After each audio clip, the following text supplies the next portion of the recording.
Kami bersyukur kami punya Tuhan yang baik, yang tidak pernah meninggalkan kami, yang tidak pernah membiarkan kami sendiri.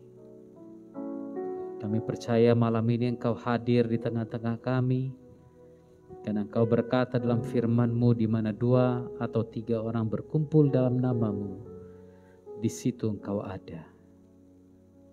Dan kami percaya malam ini Engkau ada di tengah-tengah kami. Roh Kudus, Roh Yahshua HaMashiach, Roh Yesus Kristus, ajarkan kami kebenaran firman-Mu, agar di tengah-tengah dunia yang begitu tidak pasti, kami bisa memiliki kepastian dalam Tuhan. Ajarkan kami agar di tengah-tengah dunia yang menuju kepada kebinasaan, kami dapat memperoleh hidup yang kekal. Ajarkan kami untuk tidak menjadi serupa dengan dunia, tapi ajarkan kami untuk bisa berubah oleh pembaharuan akal budi kami, sehingga kami tahu apa yang baik, yang berkenan di hadapan Tuhan, dan apa yang sempurna bagi-Mu Tuhan. Tolong kami Tuhan, urapi hamba-Mu yang tidak ada apa-apanya ini. Aku hanya alat-Mu yang siap untuk Kau pakai. Berbicaralah kepada kami Tuhan, teguhkan dan meteraikan firman, sehingga kami bukan saja menjadi pendengar-pendengar firman, tapi juga menjadi pelaku-pelaku firman, bagi kemuliaan nama Tuhan Yesus Kristus. Dalam nama-Mu yang kudus kami berdoa dan bersyukur. Haleluya. Amin. Amin. Shalom saudara. Kita bersyukur buat hari ini Tuhan berikan satu hari lagi bagi kita. Dan kita juga sudah belajar Alkitab dari kitab 1 Korintus. Dan hari ini kita sudah sampai di kitab 1 Korintus pasalnya yang ketiga. 1 Korintus pasalnya yang ketiga, ayat 1 sampai ayat 9 kita akan baca bersama-sama. 1 Korintus pasal yang ketiga, ayat 1 sampai 9. Saya baca ayat 1, saudara baca ayat 2, demikian selanjutnya nanti sampai ayat yang ke-9. Sudah siap? Dan aku, saudara-saudara, pada waktu itu tidak dapat berbicara dengan kamu seperti dengan manusia rohani, tetapi hanya dengan manusia duniawi yang belum dewasa dalam Kristus.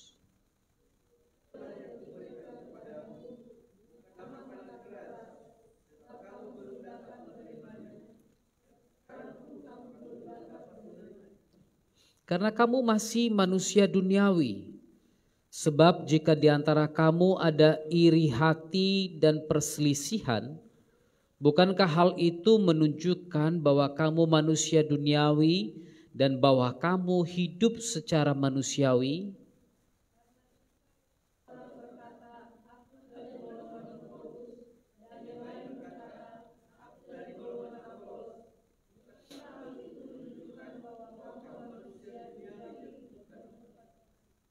Jadi apakah Apolos, apakah Paulus, pelayan-pelayan Tuhan yang olehnya kamu menjadi percaya, masing-masing menurut jalan yang diberikan Tuhan kepadanya?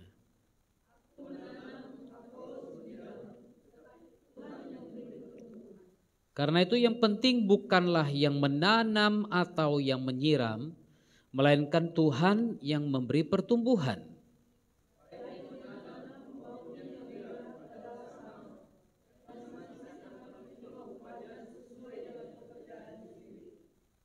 Karena kami adalah kawan sekerja Tuhan, kamu adalah ladang Tuhan, bangunan Tuhan. Haleluya. Saudara, kita lanjut dari pasal 2 kemarin, ada Paulus jelaskan mengenai hikmat yang benar, Hikmat yang dari dunia dan hikmat yang dari Tuhan. Lalu di sini Paulus sudah masuk ke dalam permasalahan yang ditimbulkan atau yang ada di antara jemaat Korintus, ya. Karena itu di perikopnya itu bisa saudara lihat ada judulnya perselisihan, ya. Tapi Anda bisa perhatikan ternyata bukan cuma perselisihan yang dibahas Paulus di sini, tapi ada juga iri hati dan lain sebagainya. Itu sebabnya kita akan coba belajar bersama-sama. Di ayat 1 dikatakan begini, dan aku saudara-saudara pada waktu itu, waktu kapan kira-kira? Pada waktu dia datang pertama kali. Ya, kalau Anda baca dalam Kisah Rasul pasal yang ke-18, ya, Kisah Rasul pasal yang ke-18, kalau saya tidak salah tadi saya ada cari-cari. Kayaknya di situ ada perjalanan Paulus di mana dia tiba di Korintus, lalu dia berjumpa dengan Aquila. Inilah jemaat pertama yang rumahnya dipakai untuk menjadi tempat di mana Paulus bisa mengajar. Nah, Paulus katakan pada waktu itu, waktu aku datang pertama kali, aku tidak dapat berbicara dengan kamu seperti dengan manusia rohani. Saudara perhatikan kata yang dipakai di sini adalah manusia rohani, merujuk kepada manusia roh, manusia yang dibimbing oleh roh. Jadi manusia rohani bukan berarti dia manusia super, saudara, tapi manusia rohani di sini bicara tentang manusia yang dipenuhi oleh Roh Kudus, manusia yang berjalan dalam kuasa Roh Kudus, yang dituntun oleh Roh Kudus. Itu yang dimaksud dengan manusia rohani. Itu sebabnya Paulus katakan waktu itu, waktu pertama aku datang padamu, aku belum bisa berbicara dengan kamu seperti dengan manusia rohani. Kenapa? Kalian itu baru menerima Tuhan. Kalian itu baru saja masuk dalam kumpulan orang-orang yang dimenangkan. Tapi waktu itu saya hanya bisa bicara dengan kamu seperti dengan manusia duniawi. Manusia duniawi itu bagaimana? Manusia dalam bahasa aslinya di sini disebut sarkinos, saudara. Manusia yang terbuat dari daging. Jadi Paulus jelaskan di sini bahwa kamu ini dulu itu manusia-manusia daging, manusia-manusia yang berjalan, yang hidup dalam perbuatan daging. Itu sebabnya Paulus katakan dulu aku belum bisa bicara seperti itu kepadamu, karena kamu itu hanya sebatas manusia yang hidup dalam kedagingan. Makanya kalau kita lihat definisi kedagingan itu apa saja, Anda boleh lihat di Galatia pasal yang kelima. Galatia pasal yang kelima, firman Tuhan jelaskan di situ. Paulus juga menulis kepada jemaat yang ada di Galatia.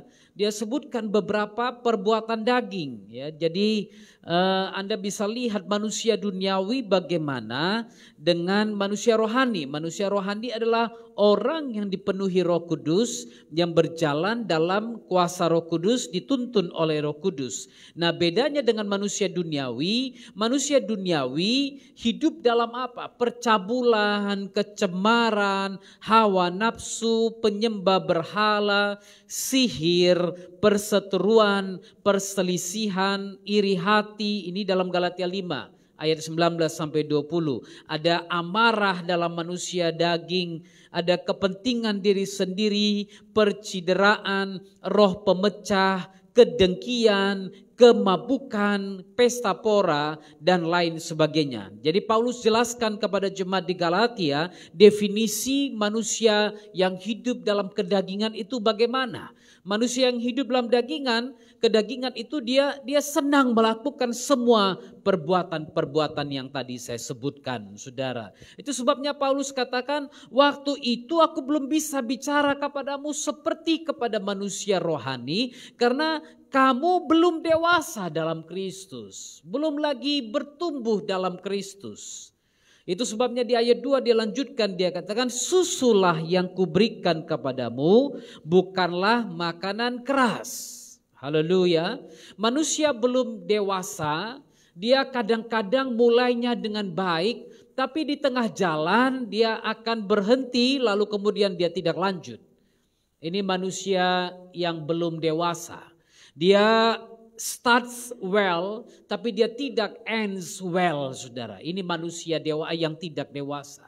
Dia mulai dengan begitu berapi-api, dia mulai dengan begitu bersemangat, tapi di tengah jalan kemudian dia mundur perlahan-lahan. Ya, dia mundur, saudara. Dia mulai dengan baik, tapi dia tidak mengakhiri dengan baik. Ini kira-kira yang boleh saya katakan. Karena apa? Orang dewasa itu dia harusnya mendapat menanggung beban, saudara. Saya pernah sampaikan kepada saudara bagaimana ukuran kedewasaan. Maturity. Ada orang yang umurnya tua tapi tidak bisa menerima beban yang berat. Kalau dia dapat beban yang berat, maka dia akan hancur begitu saja. Tapi ada orang yang umur masih muda, tapi semakin berat beban yang diberikan kepadanya, dia tidak hancur, saudara. Tapi dia justru menyesuaikan diri bagaimana dia dapat menanggung beban itu. Inilah ukuran kedewasaan. Ya, saya lupa siapa yang memberikan definisi bahwa kedewasaan adalah kemampuan seseorang menanggung beban yang diberikan kepadanya. Jadi kalau Anda diberikan beban, lalu kemudian Anda teriak, wah gak sanggup. Nah, saudara, itu artinya Anda belum dewasa. Karena orang dewasa pada waktu beban semakin diberikan, dia semakin akan tahu bagaimana mengatur yang ini, bagaimana mengatur yang ini. Atau dia akan katakan tunggu dulu karena urusanku masih banyak. Nanti setelah ini selesai baru saya akan coba kerjakan. Kalau ini boleh maka saya akan lanjut. Itu ukuran kedewasaan, saudara. Dia enggak bereaksi negatif pada waktu dia mendapatkan beban yang berat. Ini ukuran kedewasaan, ya. Jadi kalau orang yang belum dewasa, dia mulai dengan baik, tapi kemudian dia akhiri dengan sangat tidak baik. Mulainya luar biasa berapi-api, tapi di tengah jalan dia bisa saja murtad, saudara. Murtad bisa masuk surga? Enggak bisa, udah jelas. Udah jelas, saudara. Kemarin kita udah dengar, hari Minggu saya khotbah tentang murtad itu bisa masuk surga enggak? Di kitab Ibrani pasal 10 ayat 38, orangku yang benar akan hidup oleh iman dan kalau dia mengundurkan diri aku tidak berkenan atasnya, dia tidak layak masuk dalam kerajaan sorga. Jadi saudara, permulaan seseorang mencapai kedewasaan itu pasti dari bayi, betul enggak? Adakah yang begitu lahir langsung besar? Tiba-tiba jadi raksasa. Adakah yang seperti itu? Ada di film kartun, saudara. Tapi di dunia nyata itu enggak ada, saudara. Kalaupun badannya tiba-tiba besar, itu mungkin karena gennya memang seperti itu, ya. Tapi kalau secara nyata tidak ada orang yang lahir dalam 1 bulan tiba-tiba menjadi besar atau dalam 1 hari menjadi besar. Itu tidak pernah terjadi, saudara. Ada proses untuk menjadi dewasa. Ini yang Paulus coba katakan. Dulu aku bicara kepada kamu bukan seperti manusia rohani, tapi hanya dengan manusia duniawi yang belum dewasa dalam Kristus. Karena itu susu yang kuberikan kepadamu. Permulaan seorang dewasa dimulai dari kehidupan bayi. Tidak salah, saudara, memulai sebagai bayi. Tapi yang salah adalah kalau Anda terus-terusan jadi bayi. Betul kan? Enggak salah untuk memulai hidup sebagai bayi. Kita semua memulai sebagai bayi. Lalu kemudian kita bertumbuh dewasa. Kita minum susu. Lalu ada usia tertentu kita udah mulai makan bubur. Setelah bubur kita mulai makan keras, misalnya nasi, roti dan lain sebagainya. Lalu mulai makan daging, ikan dan lain sebagainya. Jadi ada proses, inilah kedewasaan itu. Dewasa tidak terbentuk seketika, tapi dia akan melalui proses. Makanya saya katakan tidak salah memulai hidup sebagai bayi. Demikian juga dalam hidup kekristenan. Tidak salah memulai sebagai bayi. Anda jangan berpikir malu dong baru ikut di gereja langsung kemudian orang tanya udah berapa lama jadi Kristen, udah berapa lama terima Yesus. Mikir. Kalau aku bilang baru nanti diketawain gitu kan. Gak salah, saudara, justru lebih baik Anda bilang baru, aku masih bayi, sehingga ada yang bisa membimbing saudara. Kalau tidak, Saya pernah lihat orang-orang yang baru terima Yesus, lalu kemudian diajak berdoa puasa. Diajarkan doa Daniel, puasa Esther, puasa Yesus 40 hari dan lain sebagainya. Sampai-sampai dia berpuasa, dia hidup dalam semua cara-cara orang dewasa ini, tapi secara rohani dia masih kerdil, saudara. Dia masih kecil rupanya. Pernah lihat anak kecil tapi gayanya orang besar? Nah, kadang-kadang kita ada bayi-bayi Kristen seperti itu. Masih kecil tapi cakapnya luar biasa. Masih kecil tapi mau mengajar orang yang sudah dewasa. Kenapa? Itu namanya bayi karbitan, saudara. Iya kan? Nggak salah sih, nggak salah. Nggak salah Anda ingin dewasa, tapi jangan juga cepat-cepat. Jangan cepat-cepat, iya kan? Nggak enak rasanya kalau Anda punya anak, tiba-tiba dia udah jadi besar, saudara. Aduh, nggak ada waktu kita bermain-main dengan dia, nggak ada waktu kita bercanda dengan dia, iya kan? Tiba-tiba ada besar, ya ampun anakku ini kok udah besar kali gitu kan? Padahal baru lahir semalam gitu.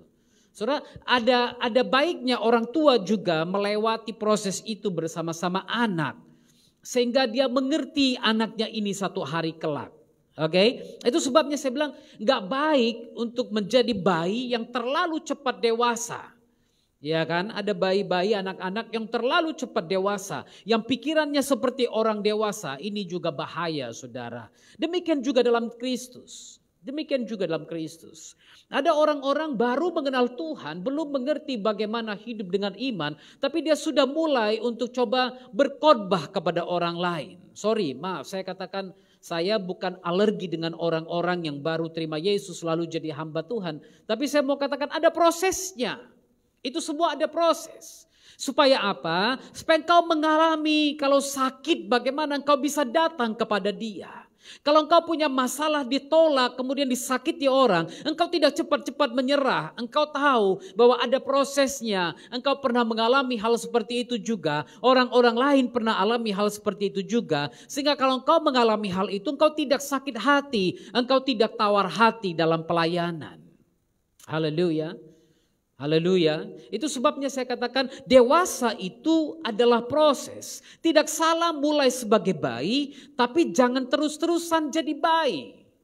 Haleluya. Anda perlu kedewasaan. Anda perlu sekolah. Anak-anak kita lewati TK, dari TK kemudian masuk SD. Dari SD dia lewati ujian masuk SMP. Dari SMP dia ujian lagi masuk SMA. Dari SMA dia ujian lagi, tes lagi masuk perguruan tinggi dan lain sebagainya. Jadi saudara, proses. Hidup itu adalah proses. Dan proses tidak akan mengkhianati hasilnya. Haleluya. Kalau Anda langsung tiba-tiba bayi rohani lalu menjadi pendeta, maka akan ada hasil yang tidak sesuai dengan proses yang Anda lewati. Karena apa? Anda berpikir Anda bisa lompat dalam proses itu. Ini bahayanya. Saya pernah lihat orang-orang yang baru mulai pelayanan tiba-tiba didukung dengan begitu banyak uang. Dia dapat orang-orang kaya yang dia bisa pengaruhi sehingga orang-orang kaya ini memberikan uang. Sehingga pada satu hari dia punya masalah yang dia cari bukan Tuhan. Tapi dia cari orang kaya lainnya yang bisa membantu dia. Ini dia saudara, ini dia. Itu sebabnya saya bilang proses tidak akan mengkhianati hasil. Haleluya. Enggak perlu malu kalau Anda mulai sebagai bayi. Malulah kalau Anda menjadi bayi yang tidak pernah bertumbuh ke arah kedewasaan.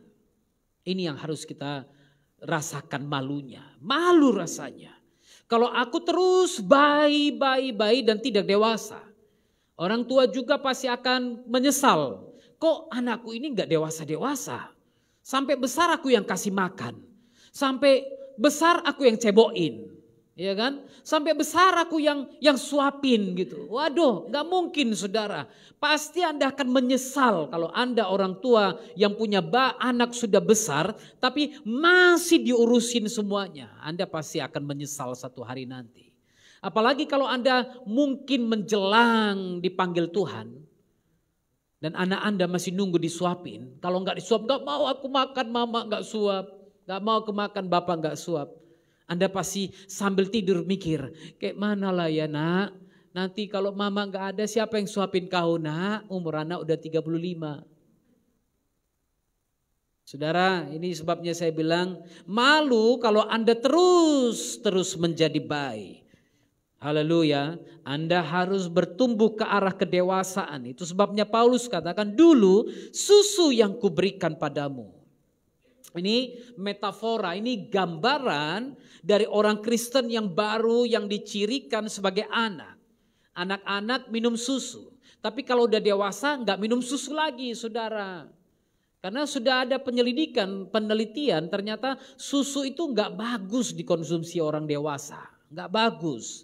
Jadi kalau udah besar jangan terus-terusan minum susu lah, ya kurang bagus saudara. Udah besar minum susu terus, tapi mulai berkembang minum minuman yang lebih bagus, lebih cocok untuk orang dewasa, ya. Lalu kemudian kenapa Paulus sampaikan ini dan ini kenapa menjadi sesuatu yang terus ya dia dipraktekkan dalam gereja. Ada dua orang namanya Tertullianus. Saya dapat ini dari tulisannya Bob Utley. Dia katakan begini, Tertullianus dan Hippolytus mengatakan bahwa gereja mula-mula memberikan segelas susu kepada petobat baru dalam komuni pertama mereka. Jadi perjamuan kudus pertama, kalau ada jiwa-jiwa baru datang bukan anggur yang dikasih tapi susu yang dikasih. Wow. Mantap juga ya kan, minum susu segelas saudara. Waduh, sehat juga itu. Ya, itu sebabnya Paulus katakan waktu pertama jumpa susu yang kukasih kepadamu bukan makanan keras sebab kamu belum dapat menerimanya. Dengan kata lain Paulus bicara apa? Dulu aku ajarkan kepada kamu yang dasar-dasar segala sesuatunya dasar. Bagaimana engkau menerima Yesus, bagaimana engkau percaya, bagaimana engkau mengaku dengan mulutmu, percaya dalam hatimu dan engkau diselamatkan. Itu yang kuajarkan kepadamu. Dan sekarang pun kamu belum dapat menerimanya. Padahal dulu udah kuajarkan hal-hal dasar itu padamu. Ya, karena dulu aku menganggap kamu belum dapat menerimanya. Tapi sekarang setelah beberapa tahun, masa kamu belum dapat menerimanya juga? Masa sih setelah beberapa tahun kamu masih seperti itu juga? Kata Paulus. Ayat yang ketiga, Kenapa ini terjadi? Karena kamu masih manusia duniawi. Ini dia masalahnya saudara. Rupanya jemaat yang ada di Korintus ini masih terikat dengan kebiasaan-kebiasaan duniawi. Kebiasaan apa yang paling mencolok di situ? Ada dua kebiasaan yang Paulus singgung di sini. Yang pertama dia katakan ada iri hati dalam jemaat itu. Ada iri hati. Tadi saya coba cari definisi iri hati di dalam Kamus Besar Bahasa Indonesia.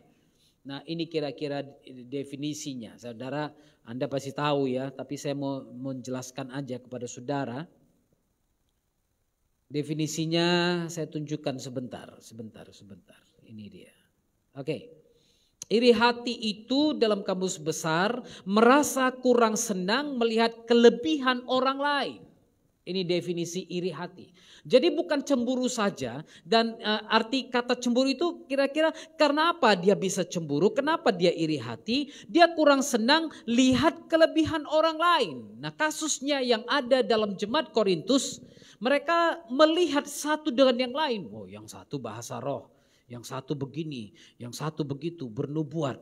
Aku pun gak mau kalah gitu kan. Lihat yang satu berbahasa roh, dia bernubuat. Karena Paulus ada bicara tentang itu. Kalau yang seorang berbahasa roh, yang seorang harus mengartikannya. Kalau ada yang bernubuat, yang seorang menafsirkan apa yang dinubuatkan. Itu sebabnya ada orang yang begitu saudara. Satu berkarunia, yang lain merasa, masa dia aja yang punya karunia, aku pun punya karunia. Aku pun bisa bahasa roh, dia dengarlah orang lain bahasa rohnya macam mana. Oh gininya, gak apa-apa aku ikutin gitu kan. Saudara ini dia kenapa dia merasa kurang senang melihat kelebihan orang lain. Itu sebabnya Paulus bilang kalau ada di antara kamu iri hati dan perselisihan, bukankah hal itu menunjukkan bahwa kamu manusia duniawi? Manusia duniawi dia tidak senang melihat orang lain senang. Dia susah melihat orang lain senang. Dia senang melihat orang lain susah. Ya kan? Dia susah lihat orang lain senang, dia senang lihat orang lain susah. Ini dia saudara. Dua hal ini yang paling mencolok di antara jemaat yang ada di Korintus ini. Ya, ada iri hati, perselisihan. Apa yang dimaksud dengan perselisihan? Yang satu bilang begini, yang lain bilang, oh enggak, bukan begitu. Yang dimaksudkan adalah begini, saudara. Lalu terjadi silang pendapat, selisih pendapat. Itulah yang dimaksud dengan perselisihan. Ya, pantang ada seseorang menyampaikan sesuatu yang seorang lain akan menentang itu. Dia akan memberikan argumen akan hal itu. Kelihatannya dewasa, tapi ini bukan ciri-ciri orang dewasa. Apalagi kalau tujuannya mempermalukan orang lain. Apalagi kalau tujuannya menunjukkan aku yang hebat, kau enggak hebat. Nah ini saudara bahaya. Itu yang dimaksud oleh firman Tuhan dengan roh perselisihan. Ya kan? Ada rohnya saudara. Makanya Galatia 5 tadi bilang ada percideraan, kepentingan diri sendiri, perselisihan, roh pemecah, kedengkian. Nah ini semua kenapa? Ada roh. Ada roh. Ya, roh yang munculnya biasanya saudara bukan karena memang dia dirasuki setan, enggak juga. Tapi pertama muncul dari kedagingannya itu. Itu sebabnya Paulus katakan, kamu harusnya sudah jadi manusia rohani, tapi nyatanya kamu masih manusia daging. Ya, kedagingan akan membuat kita berpikir, masa hakku diinjak-injak? Masa dia yang gak tahu apa-apa, dia coba berbicara. Ini kan mengerikan saudara. Ini yang dimaksud dengan roh apa? Roh yang mementingkan diri sendiri. Roh yang menganggap hebat. Roh kesombongan. Ya kan? Perselisihan selalu terjadi karena ada roh kesombongan di situ. Dia mau tunjukkan dia hebat. Dia mau tunjukkan dia lebih dari orang lain sehingga dia membantah. Setiap ada apapun dia bantah, dia lawan, dia putuskan perkataan orang. Dia akhiri perbincangan orang supaya perbincangan atau kata-kata yang dia mau yang didengar dan diterima orang. Kalau 1-2 kali nggak apa-apa saudara. Tapi kalau setiap kali ada pertemuan, setiap kali ada urusan jemaat, dia terus seperti itu. Ini udah ada roh yang akhirnya menguasai dia. Mulainya kan dari kedagingan. Yang ada dalam dunia, apa itu? Keinginan daging, keinginan mata, keangkuhan hidup. 3 ini ajanya sebenarnya. Keinginan daging, masa aku dianggap remeh? Gak tahu dia aku dokter, gak tahu dia aku begini, gak tahu dia aku begitu. Ya kan? Hati-hati saudara dengan ini. Ya, dan firman Tuhan katakan di Galatia 5 ayat 20, barang siapa yang melakukan semua itu dia tidak mendapat bagian dalam kerajaan Tuhan. Gak dapat bagian. Jadi kalau Anda dengan kesombongan Anda berusaha membuktikan Anda lebih baik dari orang lain, maka Anda tidak berhak mendapat bagian dalam kerajaan surga itu. Itu sebabnya Paulus menulis tentang hal ini. Kalau ada iri hati, perselisihan, bukankah hal itu menunjukkan bahwa kamu manusia duniawi dan bahwa kamu hidup secara manusiawi? Ingat minggu lalu saya sampaikan cerita tentang Konghucu, ya, bagaimana beliau mengajarkan orang untuk bisa rendah hati, ya kan? Kalau ada muridnya dan pedagang yang berselisih paham. Yang satu mau potong leher kalau salah, yang satu hanya menyerahkan jabatan. Daripada orang potong leher mending kau kalah katanya. Saudara, kalau itu menguntungkan orang lain walaupun Anda rugi, tapi engkau bisa menjalin persahabatan dengan mereka. Sebaik mungkin, sebisa mungkin berdamailah dengan orang itu. Karena anak-anak Tuhan adalah pendamai. Amin.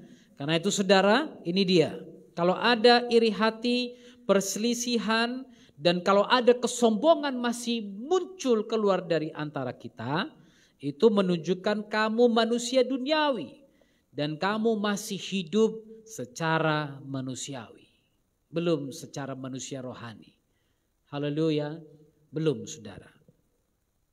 Saya menganjurkan Anda membaca beberapa buku-buku yang salah satu ditulis oleh Watchman Nee, The Spiritual Man atau Manusia Rohani. Mari baca buku itu. Buku yang sangat luar biasa ditulis oleh hamba Tuhan yang sangat rendah hati ini. Ya, The Spiritual Man atau Manusia Rohani. Itu sudah diterjemahkan ke dalam bahasa Indonesia sehingga Anda bisa belajar banyak dari buku ini. Nah saudara, ayat 4 kita lanjutkan. Karena jika seorang berkata, aku dari golongan Paulus, ingat kemarin saya sampaikan bagaimana atau apa yang dimaksud dengan orang-orang yang golongan Paulus. Paulus adalah seorang pengajar yang hebat, betul kan? Ya, lalu kemudian ada lagi yang bilang aku dari golongan Apolos. Apolos adalah seorang yang hebat berkata-kata. Lalu aku dari golongan Petrus. Petrus kenapa dianggap hebat? Petrus dianggap sebagai orang penatua yang paling tua dalam gereja mula-mula. Tapi di sini Paulus katakan kalau seorang berkata aku dari golongan Paulus, yang satu lagi aku dari golongan Apolos, bukankah hal itu menunjukkan bahwa kamu manusia duniawi yang bukan rohani? Kalau engkau menganggap wah aku gereja Elim, aku HKBP, aku ini, aku itu, oh gerejaku paling besar, gerejaku begini, pendetaku paling hebat, maka saudara bukankah hal itu menunjukkan bahwa kamu manusia duniawi yang bukan rohani? Ya kan? Betul enggak? Makanya jangan tinggikan diri sendiri, jangan tinggikan gereja Anda, jangan tinggikan pendeta Anda, tapi tinggikan Yesus. Kalau masih ada seperti ini dalam diri kita, maka kita harus bertobat, saudara. Kita harus bertobat. Saya sering katakan kita adalah tubuh Kristus. Dan setiap kita adalah anggota-anggota dari tubuh Kristus itu. Paulus katakan itu dalam Kolose pasal 3. Kamu adalah anggota-anggota dari tubuh itu. Ada kepala, ada kaki, ada tangan. Ya kan? Tubuh itu punya banyak anggotanya. Tidak mungkin semua tubuh itu tangan. Tidak mungkin semua tubuh itu kaki. Betul kan? Tapi setiap tubuh, setiap anggota dalam tubuh punya peranannya masing-masing. Itu sebabnya Anda tidak bisa bilang, oh aku dari gereja ini dan gereja kami yang paling hebat. Aku jemaat pendeta ini dan pendetaku yang paling hebat. Saudara nggak bisa. Kalau Anda masih seperti itu, berarti Anda masih manusia duniawi yang bukan rohani. Banyak hamba Tuhan dewasa ini yang terikat atau yang akhirnya jatuh dalam kesombongan. Ya, nggak bisa dijumpai, nggak bisa disalam, nggak bisa apa lagi. Nggak bisa diajak ngobrol, nggak bisa diajak seloroh. Kenapa? Karena jemaat, bukan karena pendeta itu. Saya ingat, saya tahu ada beberapa pendeta besar di Indonesia yang sekarang ini punya jemaat yang besar. Pada waktu mereka mulai dari rumah ke rumah kok. Ketuk pintu rumah, ayo Bu saya ada traktor, saya mau sampaikan Injil, saya mau bicara tentang Yesus. Oh ayo Pak silakan masuk. Tapi kenapa sekarang setelah mereka punya jemaat yang besar, tidak ada jemaat yang bisa salaman dengan dia? Satu orang yang saya sangat kagumi dan masih saya kagumi sampai hari ini, yang walaupun setelah punya gedung gereja yang begitu besar, masih berdiri di depan pintu dan menyalami semua jemaatnya. Siapa itu? Pak Yakub Nahuai. Setiap ibadah berakhir dia akan berdiri depan pintu dan semua jemaat yang keluar haleluya, haleluya. Saya tanya sekali, Om gak capek? Ya kadang-kadang mau gak berhenti senyum udah gak bisa lagi. 10.000 orang. Mau balik udah susah. Gini baru bisa. Haleluya. Tapi gak banyak hamba Tuhan seperti itu. Gak banyak. Itu sebabnya saya katakan kenapa ya memang pertama salah jemaat tapi kedua ya salah hamba Tuhannya juga gitu kan. Dia mengizinkan semua itu mempengaruhi dia. Saudara, saya rasa nggak ada ukuran kerohanian dengan tidak menyalami jemaat. Saya pernah dengar ada hamba-hamba Tuhan, ini di luar negeri bukan di sini. Di sini di Indonesia nggak ada baik-baik semua. Di luar negeri ada hamba Tuhan yang kemarin itu saya baca dia mau beli pesawat jet yang baru. Kenapa? Karena dia tidak boleh terbang naik pesawat biasa. Kalau dia terbang naik pesawat biasa, urapannya itu akan hilang, saudara. Karena terkontaminasi oleh orang-orang yang ada di sekitarnya. Dan itu akan sangat mengganggu dia pada waktu pelayanan. Urapannya habis berangsur-angsur. Itu sebabnya dia harus beli pesawat jet. Nah, saya cek lagi ternyata dia udah punya pesawat jet. Tapi pesawat jetnya udah umurnya 10 tahun. Kita punya mobil 25 tahun pun masih kita pakai jalan. Gitu kan? Tapi dia pesawat jetnya udah lewat 10 tahun. Angkatan udara kita masih punya pesawat Hercules yang umurnya yang usianya dari tahun 70-an saya rasa masih ada yang terbang sampai hari ini. Tapi si pendeta ini punya pesawat jet yang umurnya 10 tahun dia nggak mau pakai lagi. Karena dia percaya hamba Tuhan harus naik semua yang baru. Saudara, ini perhatikan. Ya, kalau kamu masih mengukur standar seorang hamba Tuhan dengan cara-cara seperti ini, bukankah kamu masih manusia duniawi yang bukan rohani? Jadi kadang-kadang memang jemaat ada salahnya. Oh, itu opui. Udah di atas opung itu kan, opui. Gak sembarangan itu. Orang hebat itu. Iya kan? Kita yang membuat mereka seperti itu. Dan kalau dia berbicara sepertinya Tuhan yang berbicara. Hati-hati, saudara. Siapa yang pernah ditampar? Herodeskah itu yang ditampar Tuhan dan mati? Karena dia berkata, orang berkata ini suara Tuhan. Akhirnya ditampar dan dia mati dimakan cacing pada saat itu juga. Hati-hati. Jangan sembarangan bilang pendetaku ini menyampaikan suara Tuhan. Ini Tuhan yang bicara. Bukan pendetaku lagi. Mati pula ditampar pendetamu nanti sama Tuhan. Langsung dimakan cacing. Tolong jangan ada yang bilang suara Tuhan suaraku ya. Ditampar Tuhan aku mati langsung di sini. Kau bilang lagi nanti. Wah ini memang ini sesat ini. Udah ditampar Tuhan dia. Karena itu saudara jangan coba-coba melebihi, melangkahi, melompati firman Tuhan. Jangan sampaikan sesuatu yang tidak ada. Amin. Kalau masih ada di antara engkau yang berkata aku dari golongan Paulus, yang lain berkata aku dari golongan Apolos, bukankah hal itu menunjukkan bahwa kamu manusia duniawi yang bukan rohani? Jadi apakah Apolos, apakah Paulus? Hamba Tuhan, dulosnya Tuhan, congeknya Tuhan. Ngerti? Congeknya Tuhan, gak ada apa-apanya saudara. Hamba itu, budak itu gak punya hak dalam hidup. Paulus siapa? Apolos siapa? Mereka dulosnya Tuhan yang olehnya kamu menjadi percaya.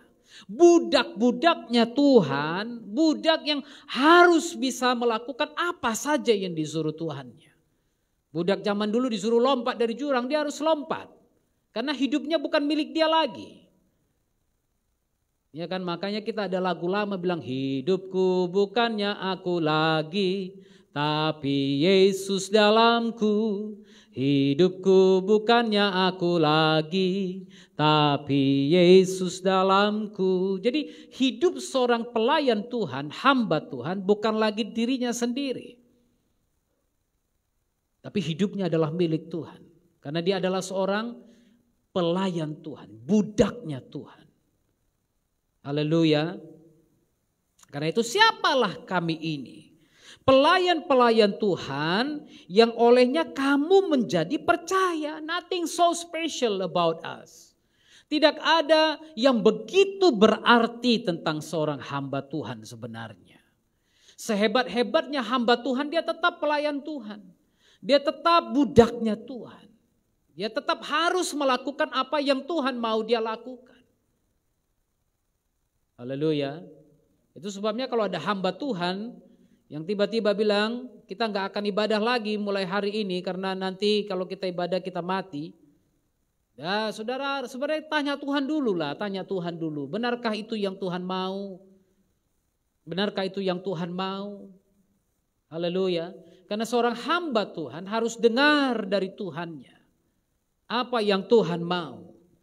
Kalau engkau mati, mati demi Kristus. Karena kematian bagi seorang hamba Tuhan sebagai seorang anak Tuhan, kematian itu adalah keberuntungan.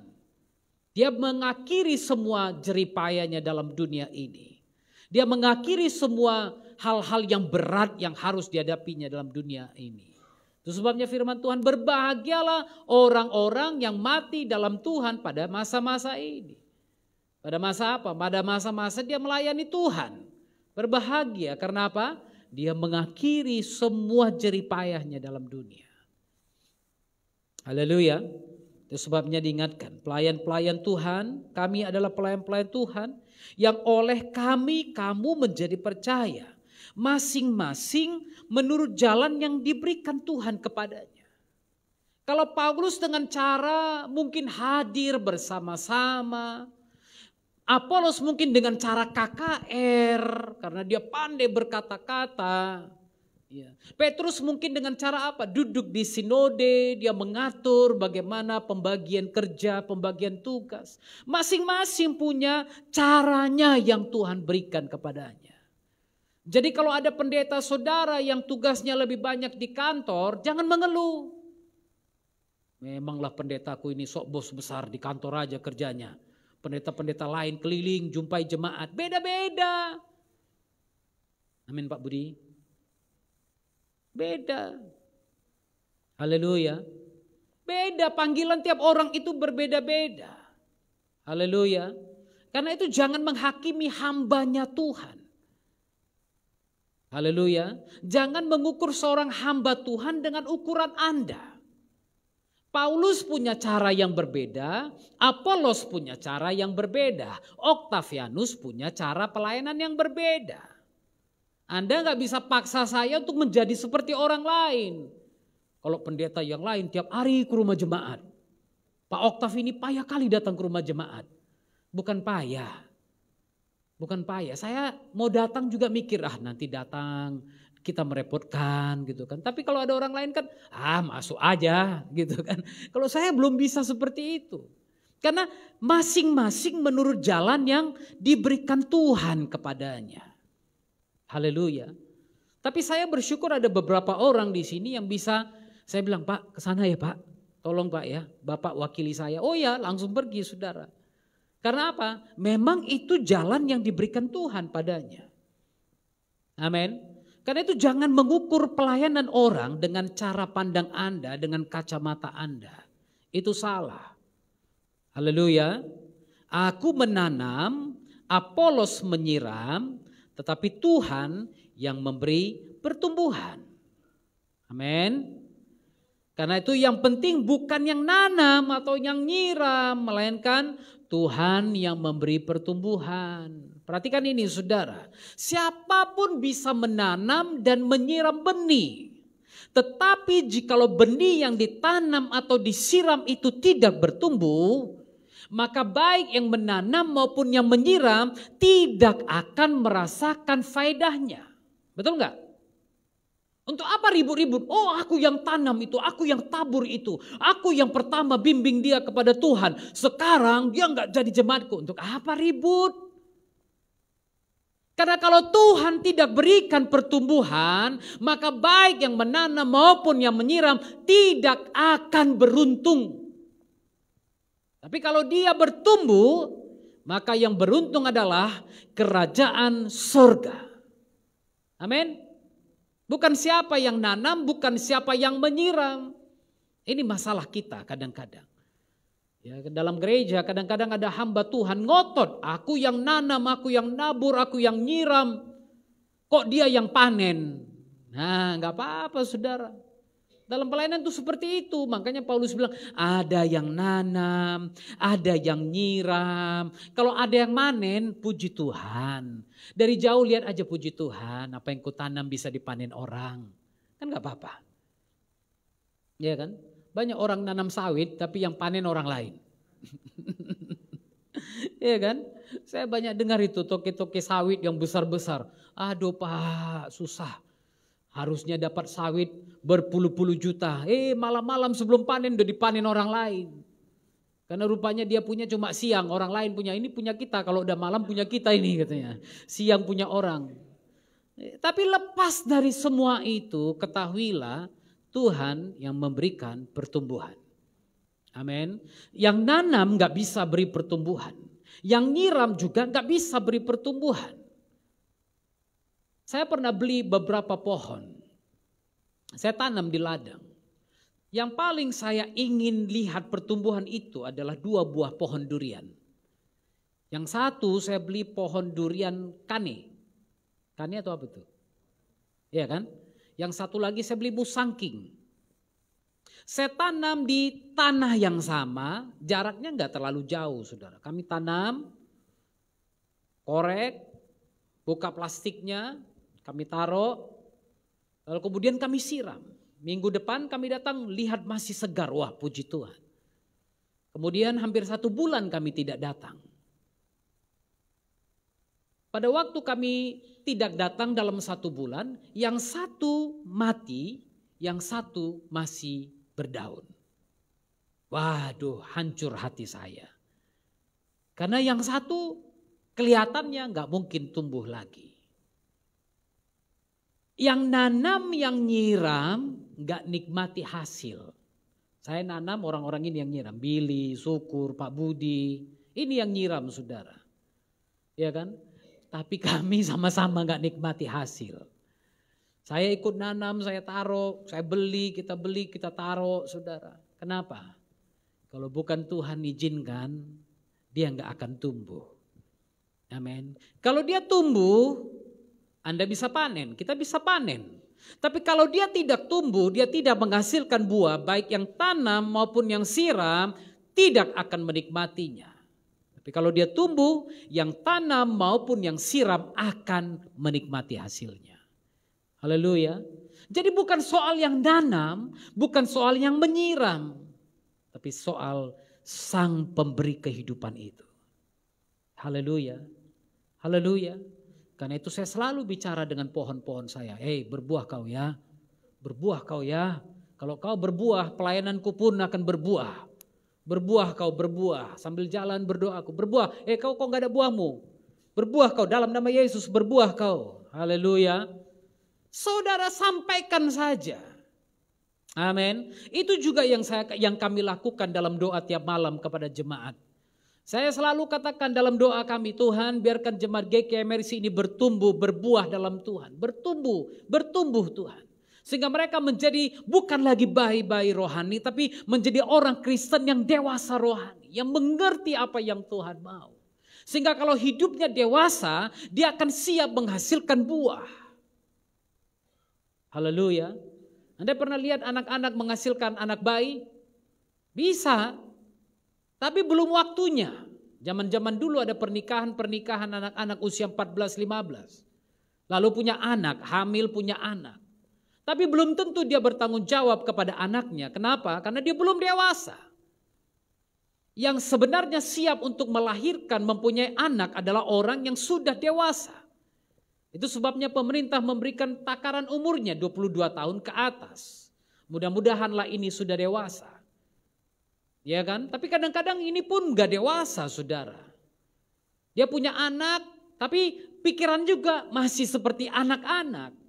Itu sebabnya kalau dia melahirkan, dia punya anak bayi, anaknya nangis malam-malam, dia marahin. Kau bikin aku capek aja. Kenapa? Dia belum siap menjadi ibu. Dia belum siap menjadi ayah. Karena seorang ayah atau seorang ibu harus berkorban untuk anaknya. Demikian juga orang yang sudah dewasa secara rohani, dia pasti siap untuk berkorban. Amin. Karena itu kalau Anda masih bayi, Anda nggak akan berkorban. Anda nggak mengerti apa artinya pengorbanan. Kenapa? Karena Anda masih bayi. Tapi kalau Anda sudah mulai dewasa, Anda akan mengerti artinya pengorbanan. Pengorbanan dalam pelayanan, pengorbanan dalam keluarga, pengorbanan dalam hidup, Anda bisa mengerti. Harusnya bisa enak-enak tidur, aku harus melayani, aku harus bangun berdoa. Itu pengorbanan. Supaya apa? Aku menjadi manusia dewasa rohani. Orang lain tidur jam 4, aku bangun jam 4. Kenapa? Aku mau jadi manusia dewasa rohani. Aku harus berbicara dengan Bapakku supaya aku mengerti apa yang Bapa mau ajarkan, sampaikan kepadaku. Kalau tidak mungkin bisa mengerti apa yang Bapa mau. Seorang anak yang tidak berkomunikasi dengan orang tuanya, dia tidak akan pernah mengerti apa yang orang tuanya mau.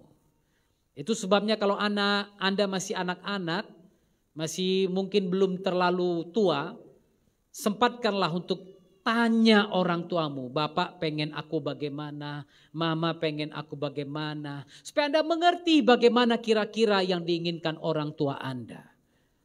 Haleluya. Sama halnya dengan Bapa Sorgawi.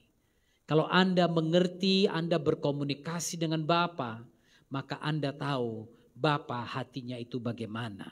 Haleluya. Amin. Karena itu bukan soal siapa pendetanya. Bukan soal siapa yang menanam di dalam kehidupan Anda. Bukan siapa yang menyiram. Saya tahu di antara saudara, banyak saudara di sini, bukan saya yang menanam benih itu kepada saudara. Ada hamba-hamba Tuhan lain yang sebelum ini menanam benih itu dalam hidup saudara. Mungkin saya hari ini menyiramnya untuk saudara. Saya nggak tahu apakah nanti satu hari kami di gereja ini bisa panen dari saudara, nggak tahu. Ya kan, panen maksudnya bagaimana?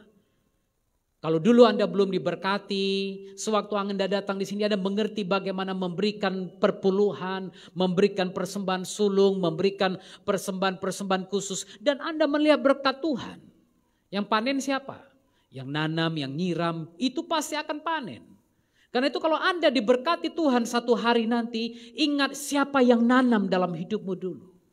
Ingat siapa yang menyiram dalam hidupmu dulu. Berkati mereka. Berkati mereka. Supaya apa? Baik yang tanam maupun yang menyiram, masing-masing menerima upahnya sesuai dengan pekerjaannya sendiri. Ayat yang ke-8. Haleluya. Baik yang menanam ataupun yang menyiram adalah sama. Gak ada yang lebih hebat.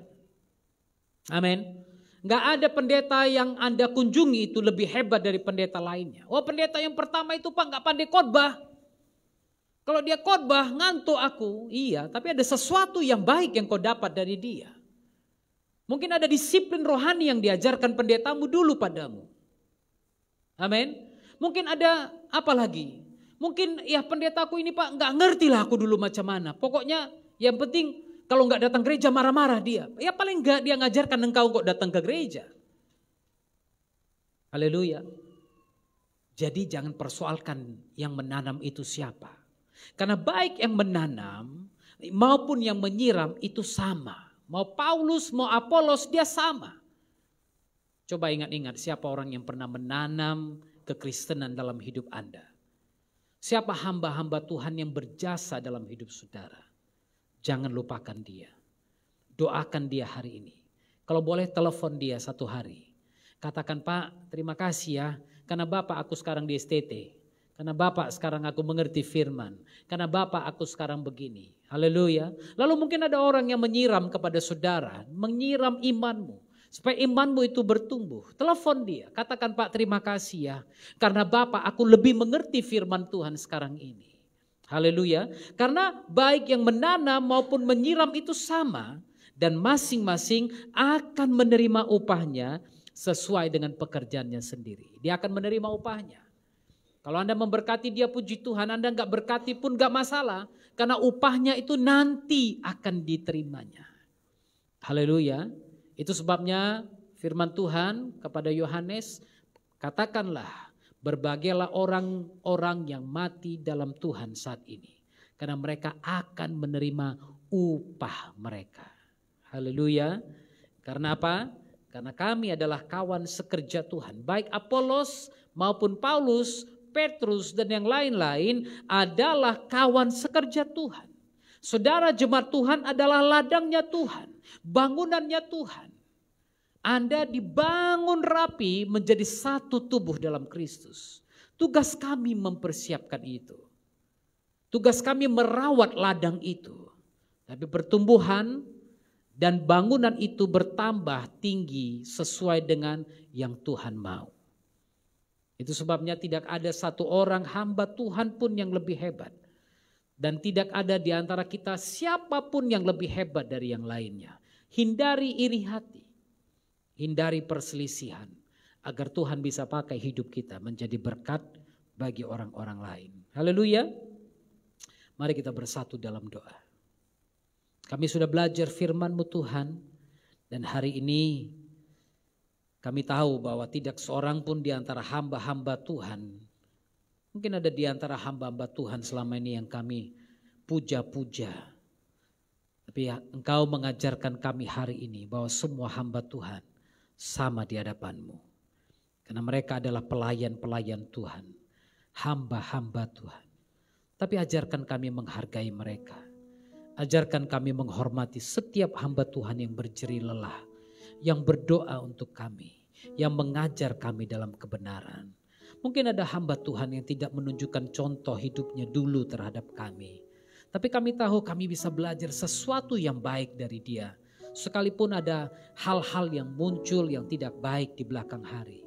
Tapi kami tahu Tuhan izinkan kami belajar dari dia. Agar kami dituntun. Agar kami bisa mengingat. Agar kami bisa belajar bahwa pertumbuhan datangnya dari Tuhan. Bukan dari hamba Tuhan manapun. Terima kasih Tuhan. Kami tahu tidak ada gereja yang bisa membuat kami bertumbuh. Tapi hanya Tuhan yang bisa membuat kami bertumbuh. Terima kasih Bapa. Terima kasih Yesus. Haleluya. Ajarkan kami merendahkan diri kami. Merendahkan hati kami. Agar tidak ada seorang pun di antara kami yang menganggap kami lebih hebat dari yang lain. Kami semua sama di hadapan Tuhan. Ajarkan kami untuk tidak ada iri hati. Tidak ada perselisihan. Karena semua itu hanya muncul dari kedagingan kami. Dan bukan dari Tuhan.